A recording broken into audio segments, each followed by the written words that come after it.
আমরা যদি কখনোই বোর না হই তাহলে কি হবে? Will it be good for us? আপনি যেন বোর না হন এজন্য আমাকে প্রথম 2-3 লাইনের মধ্যেই এমন কিছু একটা বলতে হবে যেটা শুনে আপনি ভিডিওর বাকি অংশটা দেখার জন্য আগ্রহী হবেন। এর জন্য আমার কাছে 10 সেকেন্ডের মতো সময় আছে।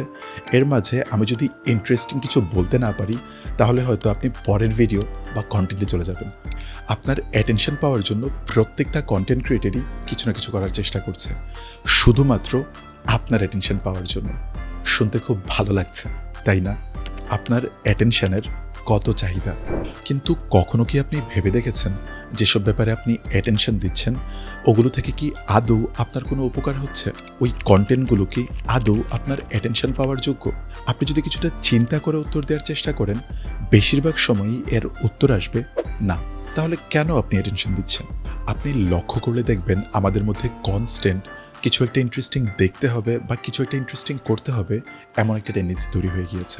কিছু না করে জাস্ট বসে থাকতে আমরা অনেক বেশি ভয় পাই, কারণ তাহলে আমরা বোর হয়ে যাব। আর আমরা বোরডম অনেক বেশি হেট করি।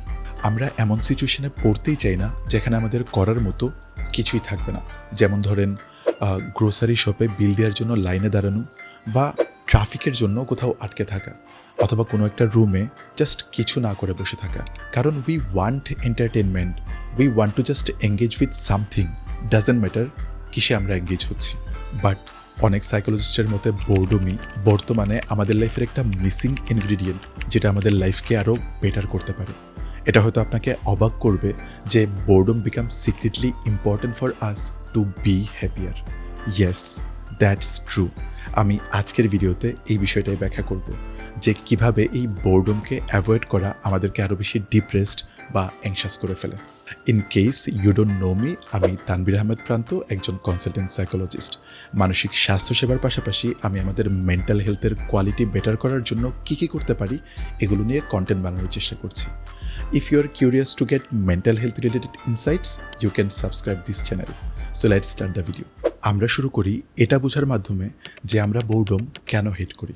আমরা সবাই জানি বোরডম আমরা কেন হেট করি, বাট তারপরও আমি এই বিষয়টাকে একটু ডিফারেন্ট অ্যাঙ্গেল থেকে এক্সপ্লেন করতে চাই। আমাদের যখন লিটারেলি কিছুই করার থাকে না, তখন আমাদের ব্রেন ডিফল্ট মুড নেটওয়ার্কে শিফট করে। আর এই ডিফল্ট মুড নেটওয়ার্ক স্টেটে আমাদের ব্রেন যেটা করে সেটা হলো নিজেদেরকে নিয়ে চিন্তা করা শুরু করে যে আমি কি করছি, আমার রিলেশনশিপগুলোর কী অবস্থা, বা আমার ফিউচারে কী হবে। ইভেন কিছুক্ষণ লম্বা সময় পেলে বিভিন্ন এক্সিস্টেন্সিয়াল কোশ্চেনও মাথায় আসা শুরু করে যে আমি আমার লাইফে কী করছি, এই লাইফের মানে কি, এই ধরনের প্রশ্নগুলো আসা শুরু করে। যেই প্রশ্নগুলোর উত্তর নিয়ে খুব একটা ক্ল্যারিটি আমাদের বেশিরভাগ মানুষেরই থাকে না। ছোটোবেলায় আমাদেরকে যা করতে বলা হয়েছে তাই আমরা করে যাচ্ছি। সো অ্যাকচুয়ালিতে যখন চিন্তা আসে যে আমরা কেন করছি এবং কোনো কনভিন্সিং উত্তর খুঁজে পাই না, তখন আমাদের মধ্যে অস্বস্তি লাগা শুরু করে। যে কোনো প্রশ্নের উত্তর নিয়েই ক্ল্যারিটি না থাকলে আমাদের মধ্যে একটা ডিসকমফোর্ট কাজ করা শুরু করে। আমরা হয় দ্রুত কোনো একটা হাবিজাবি উত্তর দিয়ে নিজেকে বোঝানোর চেষ্টা করি, আর নয়তো এটাকে অ্যাভয়েড করার জন্য কোনো কিছুতে এঙ্গেজ করে নিজেকে ডিস্ট্র্যাক্ট করার চেষ্টা করি। আর এই কারণেই আমরা কিছু না করে থাকা মানে বোরডমকে খুবই হেট করি। বোরডমকে আমরা ঠিক কতটা অপছন্দ করি এটা নিয়ে হার্ভার্ড ইউনিভার্সিটির রিসার্চাররাও একটা গবেষণা করেন। তারা তাদের পার্টিসিপেন্টদেরকে একটা রুমে 15 মিনিটের জন্য বসতে বলেন, যেখানে আর করার কিছুই ছিল না। তাদের কাজই ছিল 15 মিনিটের জন্য জাস্ট বসে থাকা। তাদের সামনে জাস্ট একটা বাটন ছিল, যেই বাটনে ক্লিক করলে হালকা একটা শক লাগবে, এটাও তাদেরকে বলে দেওয়া হয়েছিল। এছাড়া ওই রুমে আর করার কিছুই ছিল না। অ্যান্ড গেস হোয়াট, বেশিরভাগ পার্টিসিপেন্টরাই কিছু না করে জাস্ট নিজের চিন্তার সাথে বসে থাকার চাইতে নিজেকে শক দেওয়ার অপশনটাকেই চুজ করে। আমরা বোরডমকে এতটাই অপছন্দ করি। আমি আমার ক্লিনিক্যাল এক্সপিরিয়েন্সেও অনেক অ্যাংশাস ক্লায়েন্টদেরকে দেখি, তারা সব সময় কিছু না কিছুতে এঙ্গেজ থাকাকে একটা কোপিং স্ট্র্যাটেজি হিসেবে তৈরি করে নেয় তাদের প্রবলেমকে অ্যাভয়েড করার জন্য। তারা ভয় পায় যে তারা বোর হয়ে গেলে মেবি তাদের নিজেদের কন্ট্রোল হারিয়ে ফেলবে বা ক্ষতিকর কিছু করে ফেলবে। সো তাদেরকে সব সময় কিছু না কিছুতে এঙ্গেজ থাকতে হবে।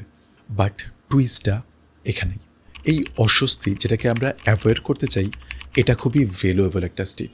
আপনি যদি একবার এই অস্বস্তিটাকে টলারেট করে ফেলতে পারেন, তখন আপনার ভয়কে ম্যানেজ করার এবিলিটি অনেক বেড়ে যাবে। যেমন যারা অ্যাংশাস, তারা যদি এই বোরডমকে অ্যাভয়েড না করে কিছুক্ষণ সময় নিয়ে জাস্ট তাদের এই ডিসকমফোর্টটাকে অবজার্ভ করে তারা যেটা দেখতে পাবে সেটা হলো, হ্যাঁ, আমার খারাপ লাগছে, ভয় লাগছে, বাট কিছুক্ষণ পর এই ভয়টা কেটেও যাচ্ছে। আর ভয়টা কেটে যাওয়ার মানে কি, আমি যেটা নিয়ে ভয় পাচ্ছিলাম তেমন কিছুই তো আসলে হচ্ছে না, এই ক্ল্যারিটিটাও চলে আসে।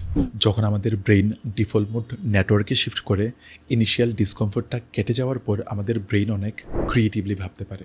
তখনই আমরা আমাদের লাইফের মিনিং বা পারপাস নিয়ে যেই প্রশ্নগুলো থাকে সেগুলোর আরও বেটার অ্যান্সার পাওয়া শুরু করি, লাইফের ক্ল্যারিটি পেতে শুরু করি, যে কী করলে অ্যাকচুয়ালি আমি ভালো ফিল করব, আমি আমার নিজের জন্য কী করতে চাই। এই প্রশ্নগুলোর উত্তর পাওয়ার জন্য দরকার সময়, আর কিছু না করে জাস্ট নিজের চিন্তাগুলোর সাথে বসা। আর তখনই আমরা আমাদের লাইফে হ্যাপি হওয়ার জন্য কী করা দরকার, এই কমপ্লিকেটেড প্রশ্নগুলোর উত্তর খুঁজে পাই। ইভেন বিভিন্ন নিউরোলজিস্টরাও এটা সাজেস্ট করেন যে প্রতিদিন 10 মিনিটের জন্য কিছু না করে জাস্ট চোখ বন্ধ করে বসে থাকা আমাদের ব্রেন হেলথকে ইমপ্রুভ করে, আমাদের ক্রিটিক্যাল চিন্তা করার এবিলিটি এবং মেমোরি ক্যাপাসিটি বাড়ায়। And that's why we need boredom. কিন্তু আপনি যদি আপনার চারপাশে একটু অবজার্ভ করেন, আপনি দেখবেন আমরা কনস্ট্যান্টলি এমন একটা লাইফস্টাইল ডেভেলপ করার চেষ্টা করছি যেটা আমাদেরকে একটা মোমেন্টের জন্য বোর হতে দেবে না। 1 মিনিট সময় পেলেই ফোন বের করে স্ক্রোলিং, ওয়াশরুমে গেলেও স্ক্রোলিং, ইভেন জিমে গেলেও আমরা অডিও প্লেলিস্টে গান বা পডকাস্ট ছেড়ে রাখি। কিছু না কিছুতে এঙ্গেজ থাকতেই হবে। এটাই নাকি প্রোডাক্টিভ হওয়ার নতুন ওয়ে। আমি একদমই প্রোডাক্টিভিটির এগেনস্টে না। ডেফিনেটলি আপনি যদি একই সাথে 2টা কাজ করার মতো সিচুয়েশনে থাকেন, আপনি করতেই পারেন, বাট ফোর্সফুলি সারাক্ষণই কিছু না কিছুতে এঙ্গেজ থাকা, আমি এটার বিপক্ষে। So design your life in a way which will allow you to sit with your thoughts.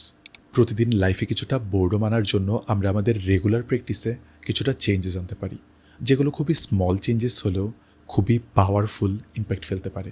যেমন 1, no screen mills.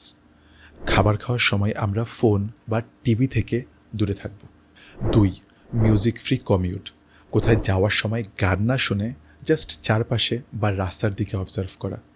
3, phone free workout.